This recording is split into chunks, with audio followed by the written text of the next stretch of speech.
ओम नमः शिवाय। मैंने पिछली वीडियो में बताया कि व्यक्ति किस प्रकार से मन और इंद्रियों के वशीभूत होकर के और इस संसार में भटकता रहता है और अपने ही हाथों अपना विनाश कर लेता है, अपना संपूर्ण नाश कर लेता है। भगवान कृष्ण कहते हैं कि संसार में कोई किसी का न दोस्त है और न कोई किसी का मित्र है।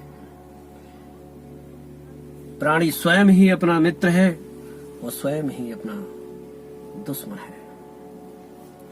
प्राणी स्वयं ही अपना विनाश कर लेता है, किसी शत्रु की इसको आवश्यकता नहीं है। और दूसरा कोई भी शत्रु, कोई भी व्यक्ति, कोई प्राणी इसका नाश कर नहीं सकता है।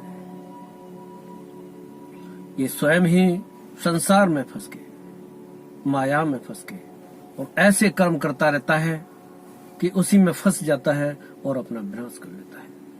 जिस तरह से मकड़ी जाल बनाती जाती है और उसे इतना होश ही नहीं रहता है कि बनाते बनाते उस जाल में खुद ही फंस जाती है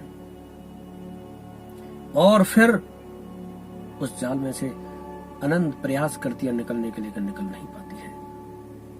अंततः निकलने के प्रयास में ही और उसकी मौत हो जाती है, उसका नाश हो जाता है। इसी प्रकार से प्राणी माया में फंस करके, संसार में फंस करके ऐसे कर्म करता रहता है कि जिससे उसका विनाश हो जाता है। माया क्या है? माया मीन्स धोखा, भ्रम, जो है नहीं लेकिन होने का आभास हो रहा है कि ये है, उसको माया कहते हैं। ये संसार माया है। जो कुछ भी हमें इंद्रियों से महसूस हो रहा है, आंखों से जो दिखाई दे रहा है, वो वास्तव में है नहीं, लेकिन होने का आभास हो रहा है कि ये संसार है। ये संसार हर समय, हर क्षण अपना स्वरूप बदल लेता है। एक क्षण पहले हमने जो संसार देखा था, अगले क्षण जो संसार देखते हैं वो वैसा नहीं रहता है, वो बदले हुए स्वरूप में होता है। जिस तरह से नदी में पानी बह रहा है और उसके आपको हाथ से पकड़ के बैठ जाओ और सोचो कि मैंने इसको पकड़ के रखा है, लेकिन आपने पकड़ा नहीं है, वो तो बहता हुआ चला जा रहा है। इसी तरह से संसार समय के साथ में अपना स्वरूप बदलता रहता है और हम सोचते हैं कि संसार तो वही है। हमारा शरीर बदल रहा है, सब कुछ बदलता रहता है। ये माया है, लेकिन ये सब कुछ जो देख रहा है, जो देखने वाला है, जो अमिट है, जो अक्षर है, इसका कभी विनाश नहीं होता है। वो परमात्म तत्व, वो आत्मा अजर और अमर है, जो हमेशा पहले से भी थी और इस शरीर में भी है और शरीर के नष्ट होने के बाद भी रहेगी। वो ये सब कुछ देखती है। अब प्रश्न उठता है कि कैसे इस माया से पार पाया जाए। संसार में अनंत धर्म गुरु हुए, कितने प्रकार के धर्म चले, अभी भी चल रहे हैं। कोई मंदिरों में पूजा कर रहा है, कोई मस्जिद में नमाज पढ़ रहा है, कोई ध्यान साधना कर रहा है, कोई भजन कर रहा है, कोई कुछ कर रहा है। अनंत प्रकार के साधन किए जा रहे हैं अपने मूल स्वरूप में जाने के लिए। इस सब का मेन एक ही उद्देश्य है कि खुद को जाना जाए, उस परमानंद को प्राप्त किया जाए, उस मुक्ति को प्राप्त किया जाए। परमानंद मीन्स ऐसा आनंद जो कभी नष्ट नहीं हो, जो परम आनंद हो, जिसे पाने के बाद और कुछ भी पाना शेष नहीं रह जाता है। उसके बाद मन शांत हो जाता है, तृप्त हो जाता है, ठहर जाता है और परम शांति को प्राप्त होता है और आत्म साक्षात्कार होता है, परमात्मा के दर्शन होते हैं। एक लोहे का टुकड़ा होता है और एक चम्मक का टुकड़ा होता है। देखने में दोनों एक जैसे लगते हैं और दोनों लोहे के ही होते हैं, लेकिन उन दोनों में बहुत बड़ा फर्क होता है। चम्मक के अंदर वो शक्ति है कि लोहे के टुकड़े को अपनी तरफ खींच सकती है, लेकिन लोहे का टुकड़ा निष्क्रिय होता है, उसमें कोई शक्ति नहीं होती है। क्या फर्क है? कैसे वो टुकड़ा एक चम्मक बन गया और एक लोहे का लोहा रह गया? दोनों में मेजर फर्क क्या है? दोनों ही टुकड़ों के अंदर जो कण होते हैं, उसके दो पोल होते हैं। एक साउथ पोल होता है, एक नॉर्थ पोल होता है। चुम्बक के अंदर जो पोल होते हैं वो सारे व्यवस्थित होते हैं। नॉर्थ की तरफ होता है, साउथ की तरफ होता है। और जब भी किसी लोहे के टुकड़े के वो कण व्यवस्थित होते जाते हैं और जितनी अधिक संख्या में व्यवस्थित होंगे उसके अंदर चुंबकीय तत्व उतना ही अधिक होता है। लेकिन लोहे के टुकड़े में वो कण अव्यवस्थित होते हैं। कोई साउथ की तरफ होता है, कोई नॉर्थ की तरफ होता है, सब उल्टे सीधे होते हैं और वो एक दूसरा खुद ही अपनी शक्ति को नष्ट करता रहता है। ठीक इसी प्रकार से शांति को प्राप्त व्यक्ति शक्तिमय होता है और एक अशांत व्यक्ति शक्तिहीन होता है। जिस व्यक्ति के अंदर जितना शांति होती है उसका आभा मंडल उतना ही विशाल होता है, वो उतना ही अपने नजदीक होता है, अपने पास होता है। प्रत्येक प्राणी की मौत होती है लेकिन मनुष्य को ज्ञान प्राप्त होता है, अन्य प्राणियों को कोई ज्ञान नहीं होता है।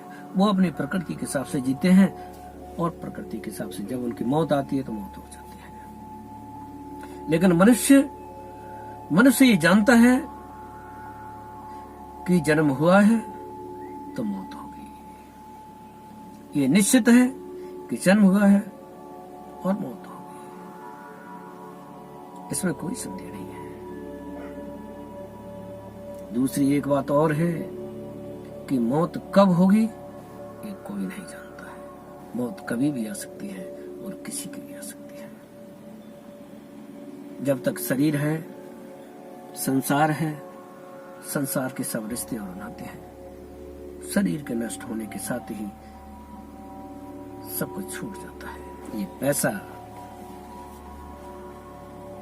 ये ताकत, सब कुछ शरीर के साथ ही नष्ट हो जाती है। लेकिन प्राणी, मनुष्य फिर भी पाप कर्म करता रहता है, दूसरे को परेशानी देता है, कष्ट देता है, ठगाई करता है, पैसे इकट्ठे करता है, जरूरत नहीं होने पर भी अनंत चीजें इकट्ठी करता है और अपने अहंकार को बढ़ावा देता रहता है। अब वो कौन सा साधन है, कौन सा मार्ग है जिसको अपना करके व्यक्ति शांति को प्राप्त हो सकता है। जैसा कि अनंत काल से हमारे धर्म गुरु बताते आए हैं, हमारे वेद शास्त्र पुराणों में सब लिखा हुआ है कि धर्म के मार्ग पर चलना होगा।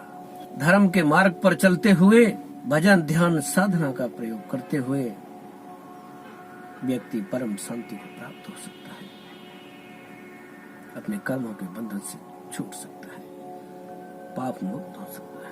इस सब के लिए हमारे धर्मगुरु बताते हैं, वेद शास्त्रों में पुराण है कि सिमरन कीजिए। सिमरन करने से कर्मों के बंधन कटेंगे और शांति को प्राप्त होंगे।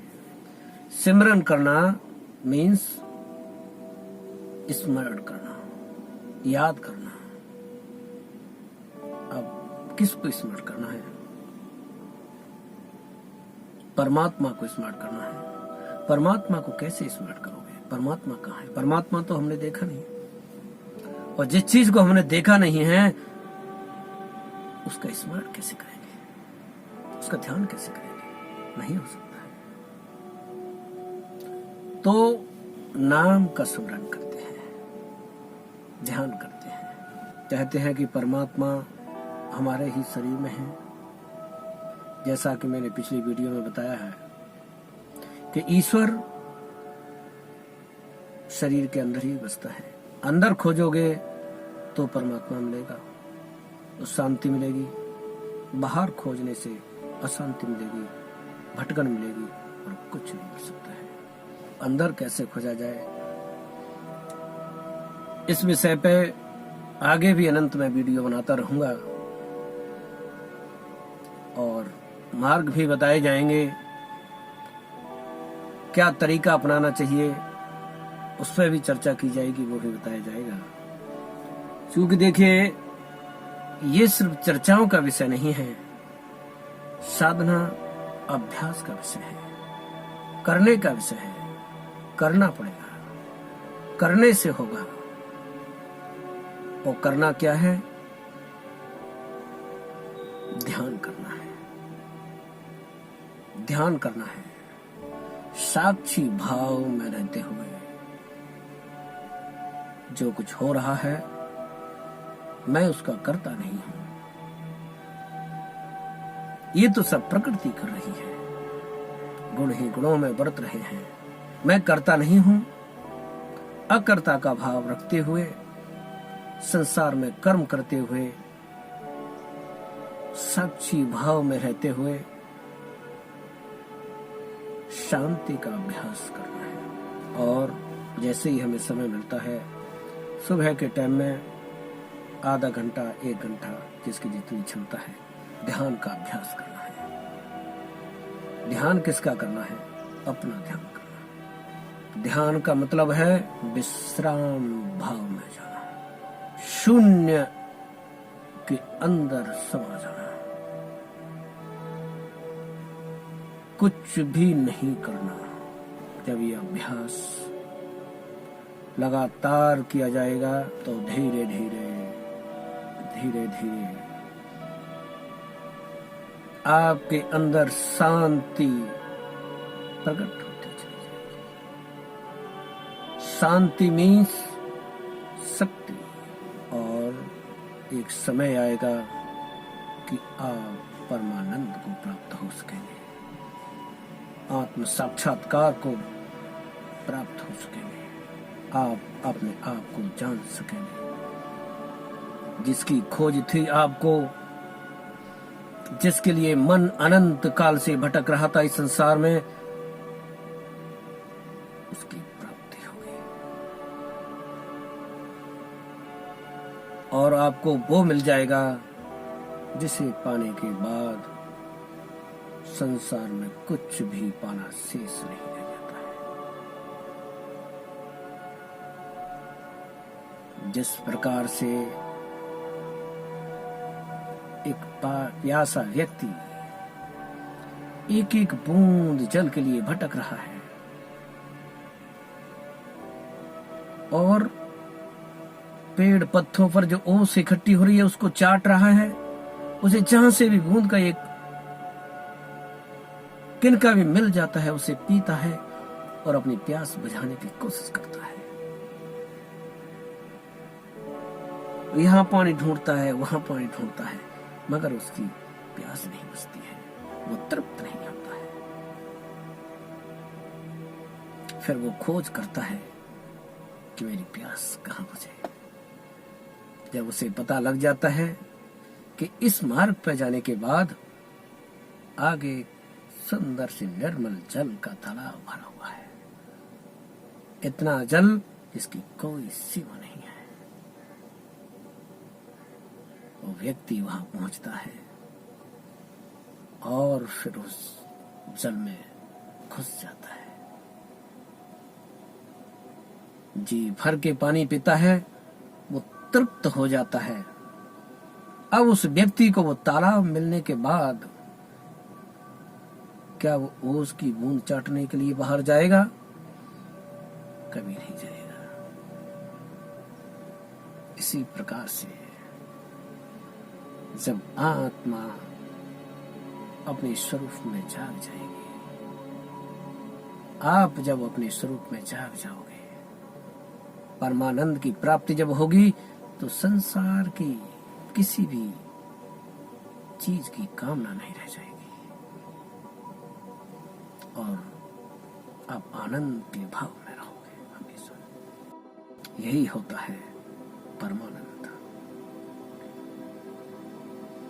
इसकी अनंत विधियां हम बताएंगे, आगे सेशन भी चालू करेंगे ध्यान योग साधना का,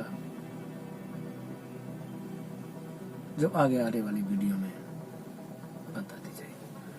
ओम नमः